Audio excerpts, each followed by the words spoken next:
Avez-vous déjà fait une rencontre qui change à tout jamais votre vie?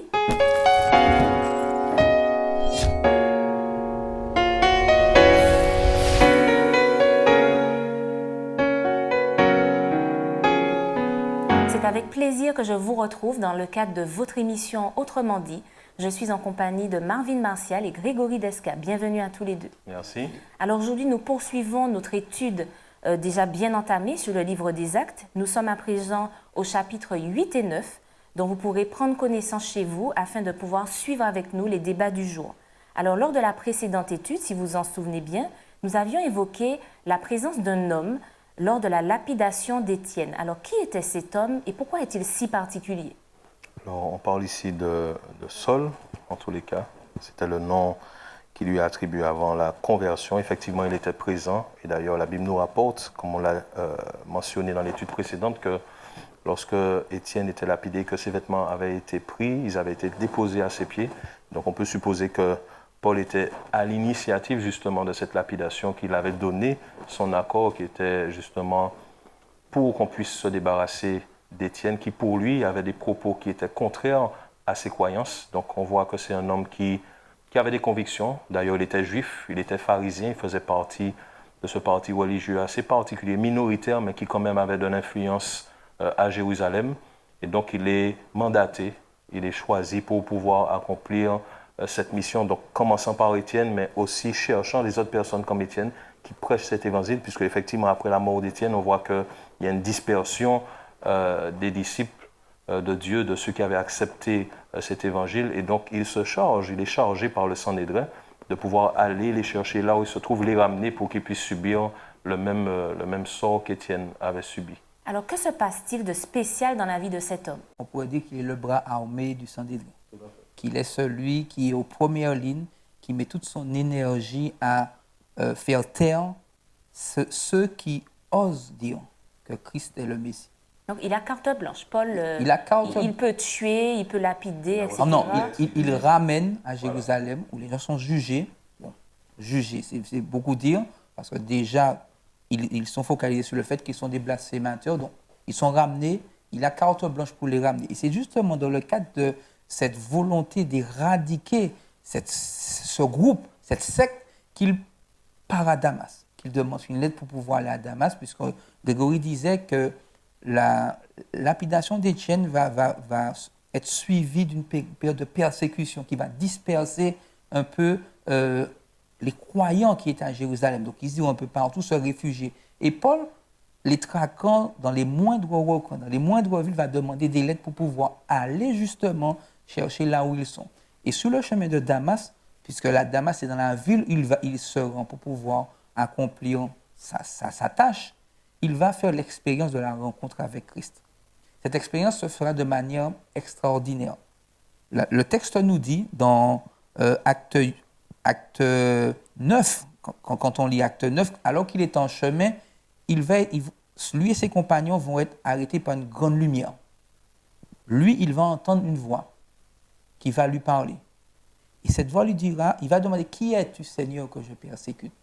Et celui qui lui parle va se présenter comme Jésus, celui qu'il persécute. Et c'est de ce moment-là que sa vie va basculer. Tout à fait. Alors, comment expliquer justement que du jour au lendemain, j'ai même envie de dire d'une seconde à l'autre, finalement, un persécuteur devient un croyant, un chrétien même?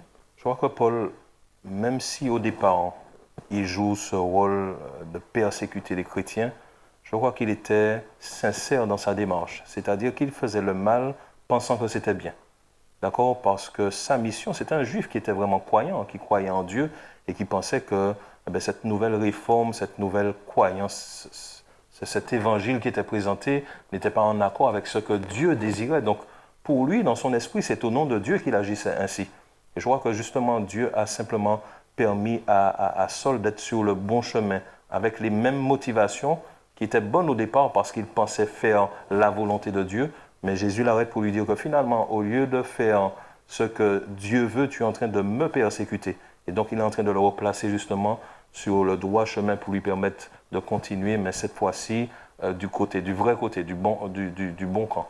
Est-ce qu'on pourrait dire que Paul, puisque lui-même le dit, qu'il avait un zèle excessif pour les traditions de ses pères, est-ce qu'on peut dire que Paul était un fanatique?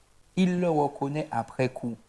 Il reconnaît, puisque quand il le dit, que sa volonté de détruire les chrétiens était liée justement à cet aveuglement. Maintenant, on peut dire aujourd'hui que Paul, ce même zèle qu'il a mis, je ne vais pas employer le terme, ce même fanatisme, parce que là, il n'est pas dans un fanatisme, il a une vision très claire de ce que Dieu attend de lui, et il est capable de pouvoir se représenter comme un fanatique à un moment donné. Et ça, c'est le processus de transformation que Dieu a entamé avec lui, pour lui montrer, tu étais dans l'erreur, tu as accepté, et il a cette capacité à ne pas simplement chercher à cacher son passé. Son passé, il le connaît, son passé, il l'assume, mais il est une nouvelle personne. Il sera une nouvelle personne lorsqu'il aura véritablement compris.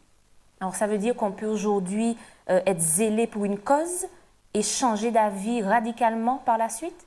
Je l'ai dit, cette rencontre sur Damas lui permet de se remettre sur le droit chemin. Est-ce que le zèle a changé?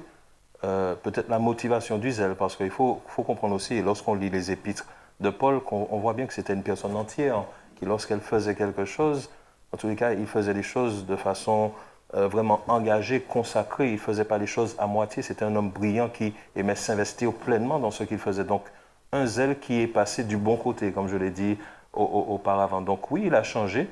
Tout de même, ça invite à rester vigilant, parce que finalement, on peut très bien penser défendre une cause qu'on croit juste et finalement se rendre compte qu'on est dans l'erreur. Voilà, c'est pour ça qu'il y avait cet aveuglement. Et d'ailleurs, dans sa rencontre, on va voir qu'il va tomber, qu'il va perdre la vue et être aveugle pendant 3 jours. Donc, je pense qu'il y a peut-être une pédagogie de la part de Jésus ici pour lui montrer que tu pensais voir, mais finalement, tu étais aveugle. Et tu as besoin justement que je te permette de retrouver la vue et vraiment voir les choses telles qu'elles sont. Je crois que normalement, l'expérience qu'il a vécue, en tous les cas, le témoignage qu'il a entendu de la part d'Étienne aurait dû permettre déjà à Paul de se positionner, puisqu'il avait vraiment ce désir de faire la volonté de Dieu.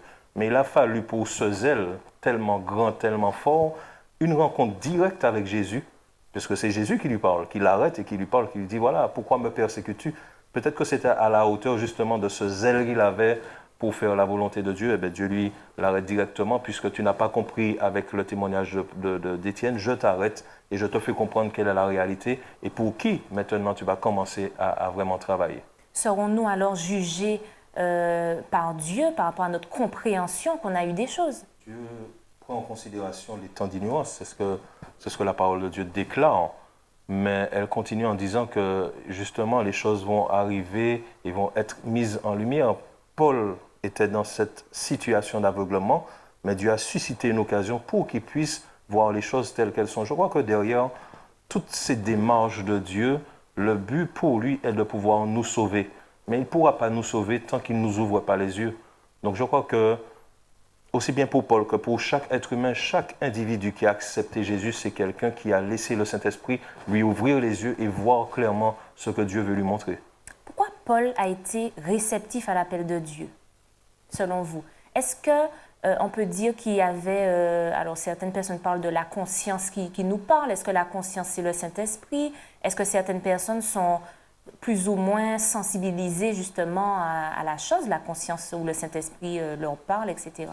Le témoignage qu'Étienne a manifesté aurait dû déjà interpeller. On imagine que Paul était déjà interpellé et que cette rencontre supplémentaire que Dieu fixe a été un élément qui a véritablement brisé les résistances de Paul, qu'il a convaincu pleinement que ce qu'il faisait n'était pas pour la cause de Dieu.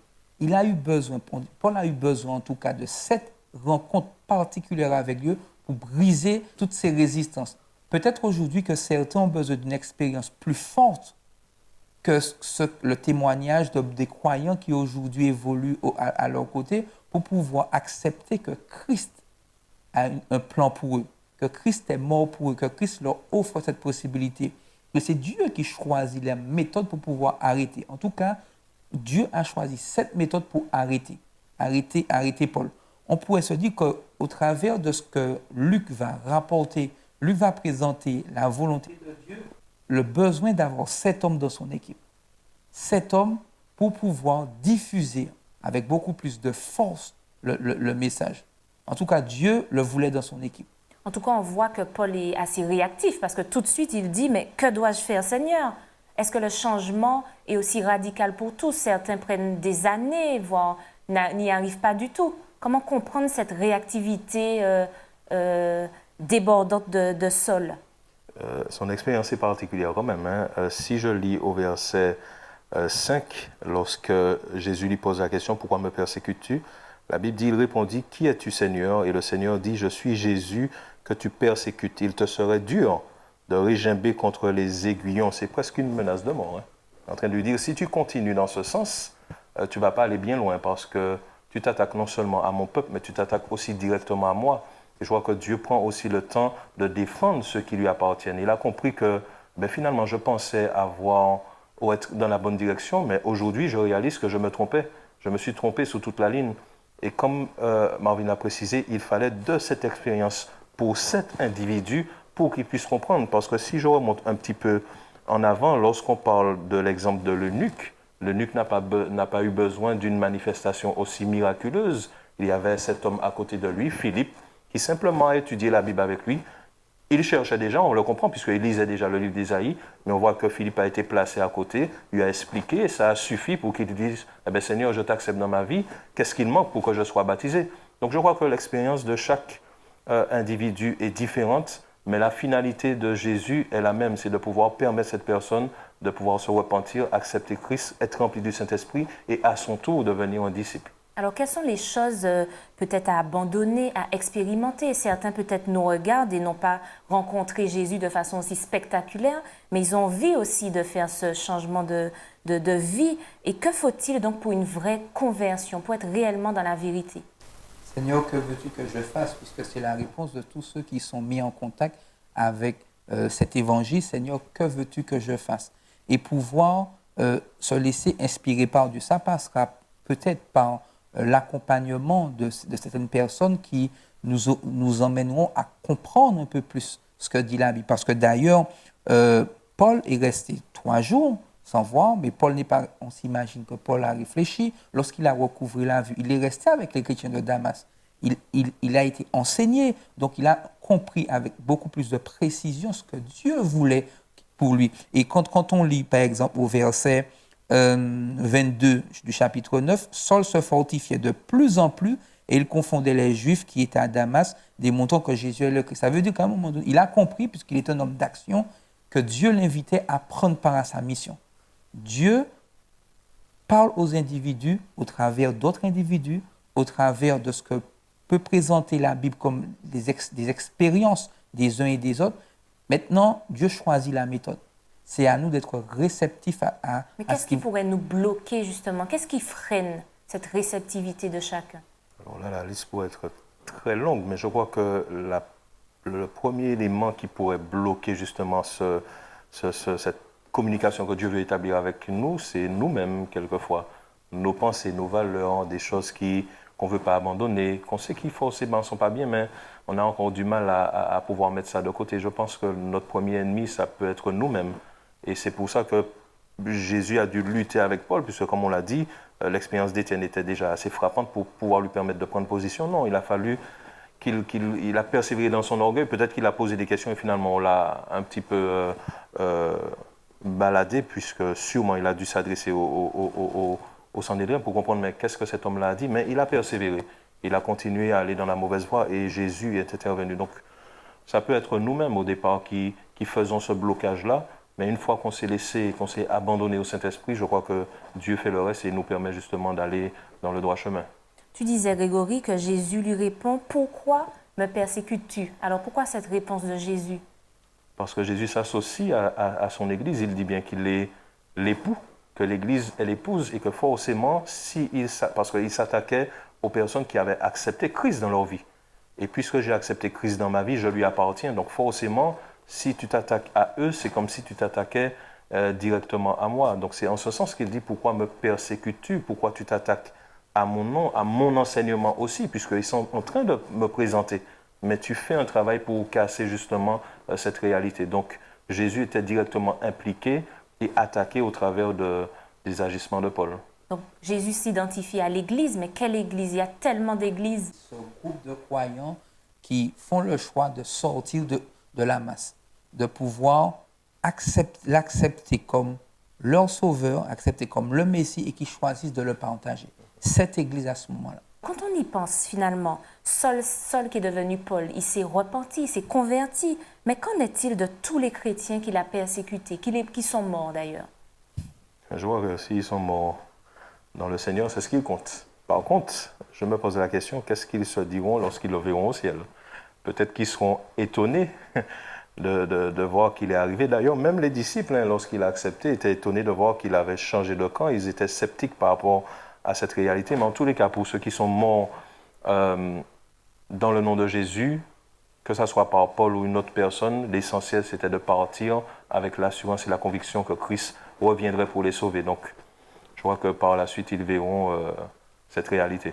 J'aimerais renforcer ce que dit Grégory. C'est surtout pour ceux qui sont vivants, qui étaient vivants et qui ont perdu un parent, qui ont perdu un proche à cause de cet homme et qui voient cet homme aujourd'hui parler de Jésus.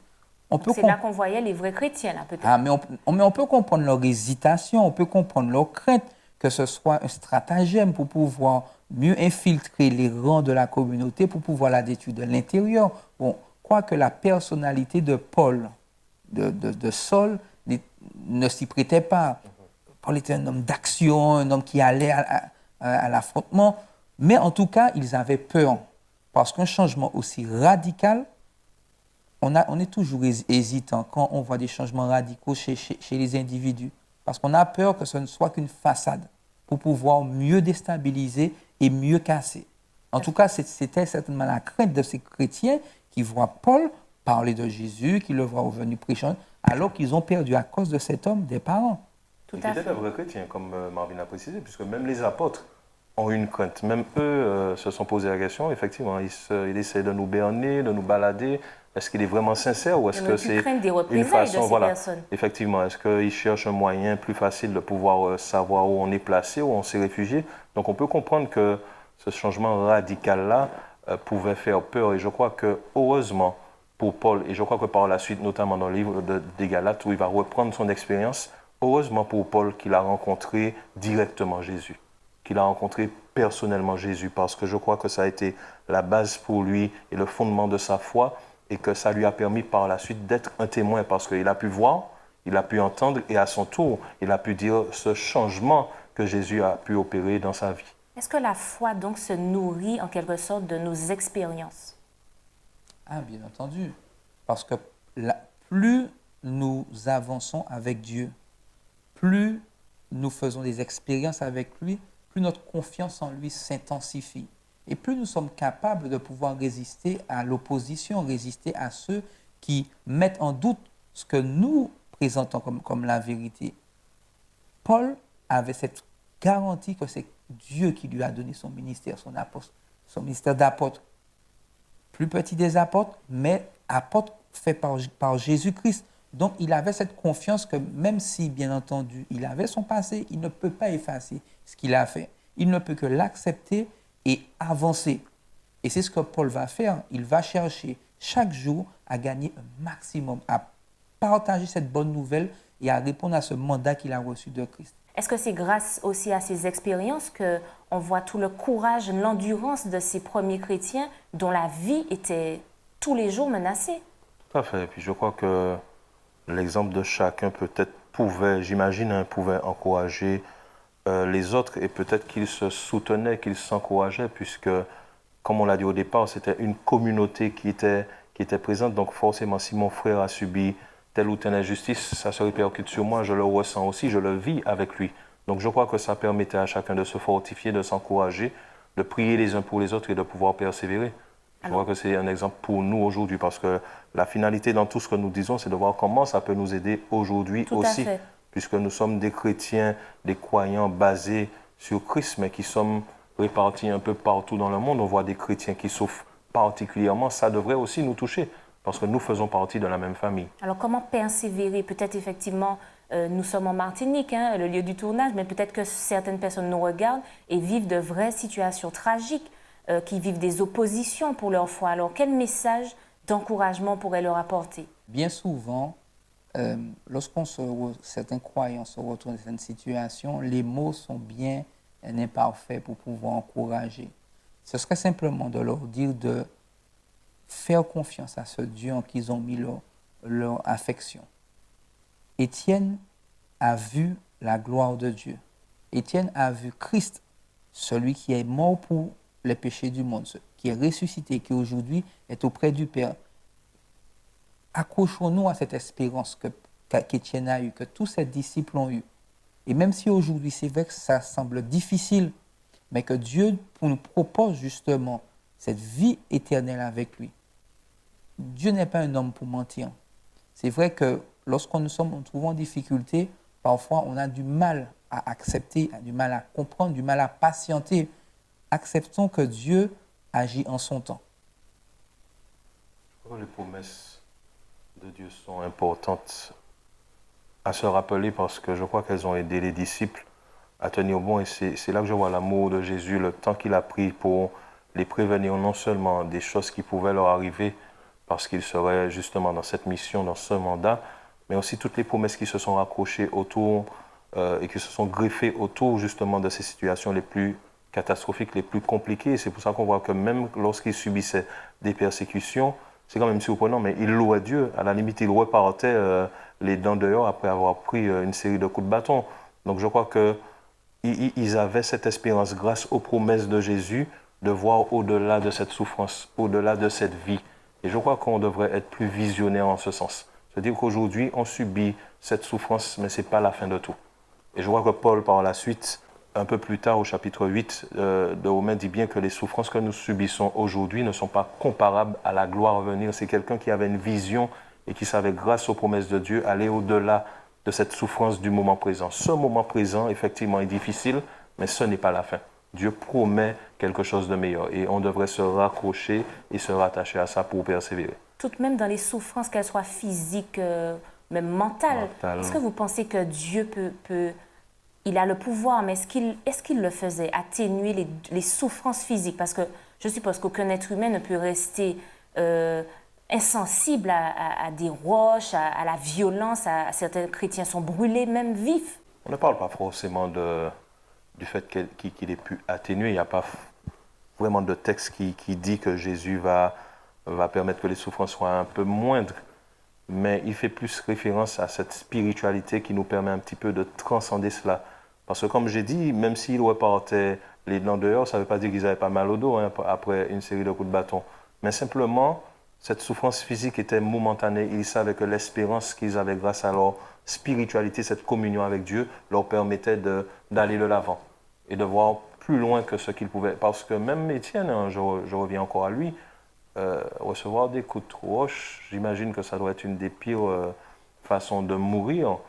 Mais on voit on a l'impression qu'il n'est même pas sous cette souffrance physique, mais sous ce qu'il est en train de voir. Et j'ai envie de croire justement que ça lui permettait justement de ne pas même trop penser aux souffrances physiques, mais de voir ce qu'il attendait par la suite, une fois que Jésus serait revenu pour nous chercher. Alors Saul, que dire de Saul? Un espoir pour chacun d'entre nous? Une transformation est donc possible pour chacun d'entre nous? C'est ça la bonne nouvelle du salut.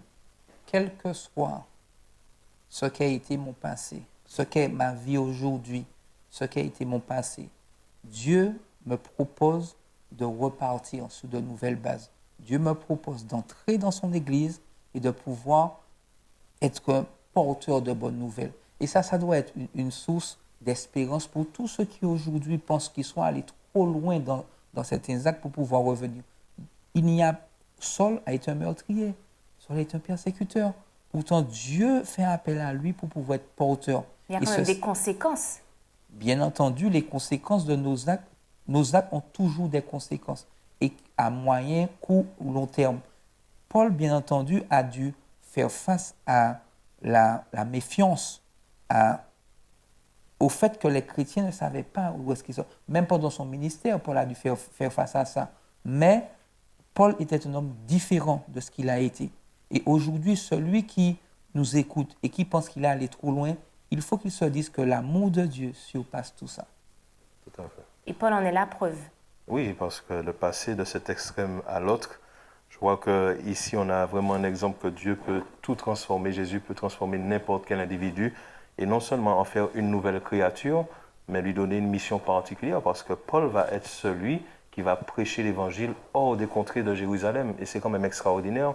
Et d'ailleurs, lorsqu'on considère le Nouveau Testament, à 80%, ils sont composés des épîtres et des lettres de Paul. Donc Dieu l'a non seulement transformé, mais lui a permis d'être un vecteur, le porteur de message, lui a permis d'avoir une voix pour justement donner l'exemple et dire que ce Jésus-là qui m'a transformé peut vous changer aussi, et il a quelque chose de spécial pour chacun d'entre nous. Donc il nous transforme, il nous change, mais il nous utilise aussi. Il peut nous placer comme un dirigeant, peu importe, il nous utilisera pour son œuvre. Beau message d'espoir en tout cas. Merci à vous deux pour cet échange et merci à vous de nous avoir suivis. Nous espérons vous retrouver à une prochaine émission d'Autrement dit.